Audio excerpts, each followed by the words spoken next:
আসসালামু আলাইকুম, সবাইকে স্বাগতম নতুন আরেকটি পর্বে। আমাদের সবার বাসারই একটা প্রবলেম, দুপুর হোক অথবা রাতে হোক, খাওয়া দাওয়ার পরে কিছুটা ভাত বেঁচেই যায়। আর এই বেঁচে যাওয়া ভাত পরবর্তীতে আর কেউ খেতে চায় না। তখন এই ভাত নিয়ে চিন্তা হয় যে এই ভাত দিয়ে কি করা যাবে। তাই আজকে আমি এই বেঁচে যাওয়া ভাত দিয়েই এমন একটা দুর্দান্ত স্বাদের রেসিপি করে দেখাবো, যেটা ছোট বড় সবাই খুব পছন্দ করে খাবে। এজন্য প্রথমে একটি কড়াইতে নিয়ে নিচ্ছি সয়াবিনের তেল, দিয়ে দিচ্ছি মিহি কুচি করে রাখা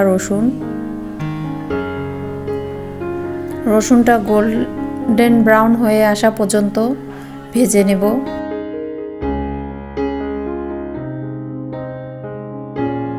রসুনটা হালকা ভাজা হয়ে গেলে দিয়ে দিচ্ছি মিহি কুচি করে রাখা পেঁয়াজ। এখানে মাঝারি সাইজের 2টা পেঁয়াজ নিয়েছি। পেঁয়াজটা একটু নরম হয়ে আসলে দিয়ে দিচ্ছি 2টা গাজর কুচি। এখন দিয়ে দিচ্ছি সামান্য লবণ আর গোলমরিচ গুঁড়া, যাতে গাজরটা দ্রুত সিদ্ধ হয়ে যায়। এখন গাজরটা একটু নেড়ে চেড়ে এখন দিয়ে দিচ্ছি বরবটি। এখানে সবজিটা আপনারা আপনাদের পছন্দ মতো নিতে পারেন।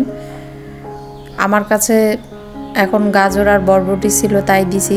আপনাদের হাতের কাছে যেই সবজিটা থাকবে বা বাচ্চারা যেটা পছন্দ করবেন সেটাই দিতে পারেন। গাজর আর বরবটিটা সিদ্ধ হয়ে আসলে আমরা ভাজিগুলোকে এক সাইড করে নিব।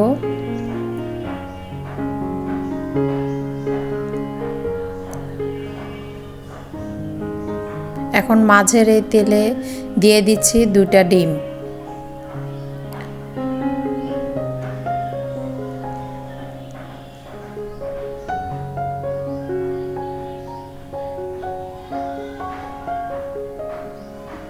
এখন ডিমের জন্য দিচ্ছি পরিমাণ মতো লবণ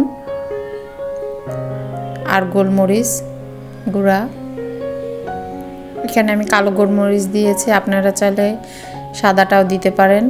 এখন ডিমটাকে স্প্যাচুলার সাহায্যে ভেঙে দিচ্ছি।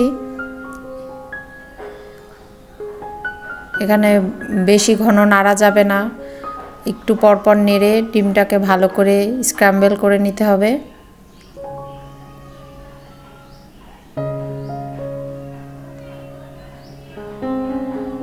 নেড়ে নেড়ে ডিমটা ভাজা হয়ে গেলে ডিমটা আমরা ভাজির সাথে মিশিয়ে দিচ্ছি।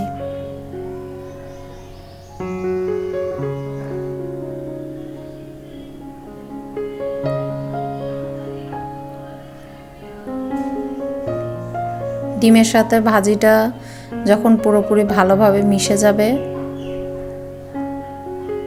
এ পর্যায়ে এখন আমি দিয়ে দিচ্ছি আমার সেই বেঁচে যাওয়া ভাতটা দিয়ে সব কিছুর সাথে ভাতটাকে খুব ভালোভাবে মিশিয়ে নিয়ে দিয়ে দিচ্ছি ফালি করে রাখা কাঁচামরিচ, পরিমাণ মতো লবণ আর গোলমরিচের গুঁড়া। এখানে ঝালটা আপনারা আপনাদের টেস্ট অনুযায়ী বুঝে দিবেন। আমাদের বাসায় সবাই ঝাল পছন্দ করে দেখে আমি ঝাল বেশি দিছি।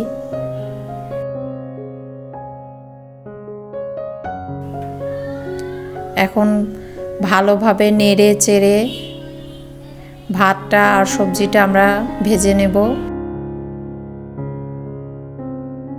এখন দিয়ে দিচ্ছি 1 চা চামচ পরিমাণ সয়া সস।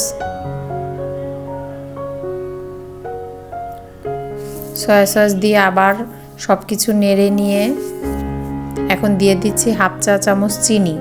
চিনিটা এখানে দিলে স্বাদটা অনেক বেড়ে যায়। আপনারা চাইলে চিনিটা স্কিপও করতে পারেন।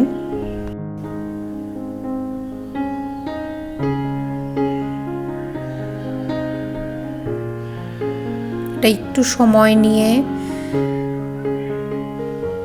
সব কিছুকে নেড়ে চেড়ে মিশিয়ে নিয়ে ভাজতে হবে। আমার ভিডিওগুলো যদি আপনাদের ভালো লাগে তাহলে অবশ্যই আমার ভিডিওতে লাইক দিবেন এবং আমার পেজকে সাবস্ক্রাইব করবেন, যাতে আমি নতুন নতুন রেসিপি দিলে আপনারা সেগুলো দেখতে পারেন।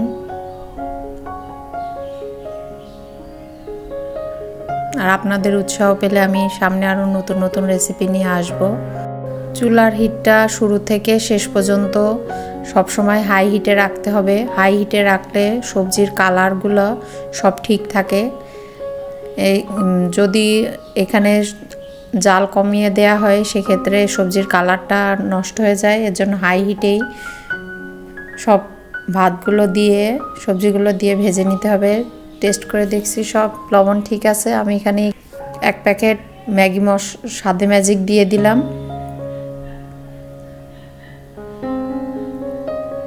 এতে স্বাদটা আরও দ্বিগুণ হয়ে যাবে।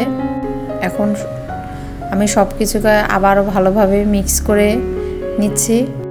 এই তো আমার তৈরি হয়ে গেল দুর্দান্ত স্বাদের বেঁচে যাওয়া ভাত দিয়ে ফ্রাইড রাইস। এটা এমনিতে খেতেই অনেক মজা। আপনারা চাইলে চিকেন ফ্রাই অথবা শামি কাবাবের সাথেও খেতে পারবেন। আমি এখানে শামি কাবাবের সাথে পরিবেশন করেছি। তাহলে আজকে এ পর্যন্তই। দেখা হবে নেক্সট কোনো ভিডিওতে। আল্লাহ হাফেজ। সবাই ভালো থাকবে।